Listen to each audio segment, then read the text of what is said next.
بسم اللہ الرحمن الرحیم۔ السلام علیکم ورحمۃ اللہ وبرکاتہ۔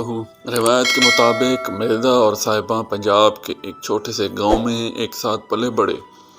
وہ بچپن کے دوست تھے جو ایک دوسرے سے پیار کرتے تھے۔ صاحبہ کے بھائیوں نے ان کے تعلقات کو ناپسند کیا کیونکہ مرزا ایک حریف قبیلے سے تھا۔ اہل خانہ کے اعتراضات کے باوجود مرزا اور صاحبہ چھپ چھپ کر ملتے رہے اور ایک دوسرے سے اپنی محبت کا اقرار کرتے رہے۔ ایک دن جب مرزا شکار کے سفر پر گاؤں سے دور تھا تو صاحبہ کے بھائیوں نے اس کی شادی کسی اور سے کر دی۔ صاحبہ دل شکستہ اور طے شدہ شادی سے بچنے کے لیے بے چین تھی۔ اس نے مرزا کو پیغام بھیجا کہ وہ آ کر اسے چھڑا لے۔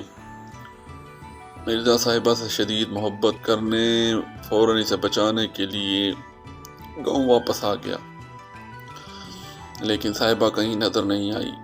چند گھنٹوں کے بعد مرزا تک یہ خبر پہنچی کہ صاحبہ کی شادی ہو چکی ہے اور نکاح کی تقریبات ہو چکی ہیں۔ مرزا، جس کا دل ٹکڑوں میں بکھر گیا تھا، اپنے عاشق کو بچانے کے لیے پرعزم تھا۔